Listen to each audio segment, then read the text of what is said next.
itself is the sensation. It is plain that if we are to know anything about the table, it must be by means of the sense data, round color, oblong shape, smoothness, etc., which we associate with the table. But for the reasons which have been given, we cannot say that the table is the sense data, or even that the sense data are directly properties of the table. Thus a problem arises as to the relation of the sense data to the real table, supposing there is such a thing. The real table, if it exists, we will call a physical object. Thus we have to consider the relation of the sense data to physical objects. The collection of all physical objects is called matter. Thus our two questions may be restated as follows. 1. Is there any such thing as matter? 2. If so, what is its nature? The philosopher who first brought prominently forward the reasons for regarding the immediate objects of our senses as not existing independently of us was Bishop Berkeley, 1685 to 1753. His Three Dialogues between Hylas and Philonous, in opposition to skeptics and atheists, undertake to prove that there is no such thing as matter at all, and that the world consists of nothing but minds and their ideas. Hylas has hitherto believed in matter, but he is no match for Philonous, who mercilessly drives him into contradictions and paradoxes, and makes his own denial of matter seem, in the end, as if it were almost common sense. The arguments employed are of very different value. Some are important and sound, others are confused or quibbling. But Berkeley retains the merit of having shown that the existence of matter is capable of being denied without absurdity, and that if there are any things that exist independently of us, they cannot be the immediate objects of our sensations. There are two different questions involved when we ask whether matter exists, and it is important to keep them clear. We commonly mean by matter something which is opposed to mind, something which we think of as occupying space and as radically incapable of any sort of thought or consciousness. It is chiefly in this sense that Berkeley denies matter. That is to say, he does not deny that the sense data which we commonly take as signs of the existence of the table are really signs of the existence of something independent of us, but he does deny that this something is non-mental, that it is neither mind nor ideas entertained by some mind.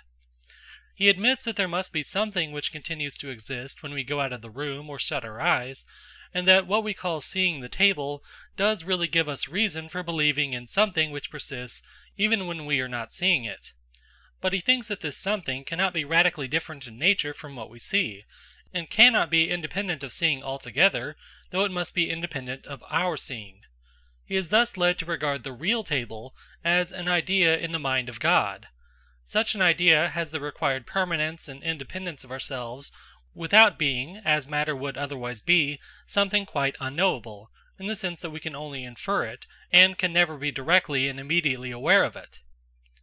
Other philosophers since Berkeley have also held that, although the table does not depend for its existence upon being seen by me, it does depend upon being seen, or otherwise apprehended in sensation, by some mind, not necessarily the mind of God, but more often the whole collective mind of the universe. This they hold, as Berkeley does, chiefly because they think there can be nothing real, or at any rate nothing known to be real, except minds and their thoughts and feelings. We might state the argument by which they support their view in some such way as this. Whatever can be thought of is an idea in the mind of the person thinking of it. Therefore nothing can be thought of except ideas in minds. Therefore anything else is inconceivable, and what is inconceivable cannot exist. Such an argument, in my opinion, is fallacious, and of course those who advance it do not put it so shortly or so crudely. But whether valid or not, the argument has been very widely advanced in one form or another, and very many philosophers, perhaps a majority, have held that there is nothing real except minds and their ideas. Such philosophers are called idealists. When they come to explaining matter, they either say, like Berkeley, that matter is really nothing but a collection of ideas, or they say, like Leibniz, 1646 through 1716, that what appears as matter is really a collection of more or less rudimentary minds. But these philosophers, though they deny matter as opposed to mind, nevertheless in another sense admit matter. It will be remembered that we ask two questions, namely, 1. Is there a real table at all? 2. If so, what sort of object can it be? Now, both Berkeley and Leibniz admit that there is a real table, but Berkeley says it is certain ideas in the mind of God, and Leibniz says it is a colony of souls. Thus both of them answer our first question in the affirmative, and only diverge from the views of ordinary mortals in their answer to our second question. In fact, almost all philosophers seem to be agreed that there is a real table.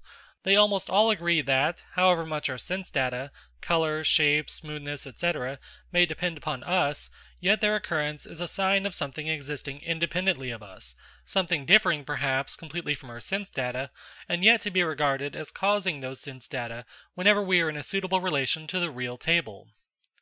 Now obviously this point in which the philosophers are agreed, the view that there is a real table, whatever its nature may be, is vitally important, and it will be worthwhile to consider what reasons there are for accepting this view before we go on to the further question as to the nature of the real table. Our next chapter, therefore, will be concerned with the reasons for supposing that there is a real table at all. Before we go farther, it will be well to consider for a moment what it is that we have discovered so far. It has appeared that, if we take any common object of the sort that is supposed to be known by the senses, what the senses immediately tell us is not the truth about the object as it is apart from us, but only the truth about certain sense data which, so far as we can see, depend upon the relations between us and the object. Thus what we directly see and feel is merely appearance, which we believe to be a sign of some reality behind. But if the reality is not what appears, have we any means of knowing whether there is any reality at all? And if so, have we any means of finding out what it is like? Such questions are bewildering, and it is difficult to know that even the strangest hypotheses may not be true. Thus our familiar table, which has roused but the slightest thoughts in us hitherto, has become a problem full of surprising possibilities. The one thing we know about it is that it is not what it seems. Beyond this modest result, so far, we have the most complete liberty of conjecture. Leibniz tells us it is a community of souls. Berkeley tells us it is an idea in the mind of God. Sober science, scarcely less wonderful, tells us that it is a vast collection of electric charges in violent motion.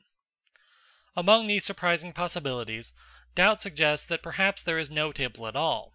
Philosophy, if it could not answer so many questions as we could wish, has at least the power of asking questions which increase the interest of the world and show the strangeness and wonder lying just below the surface even in the commonest things of daily life. End of chapter 1.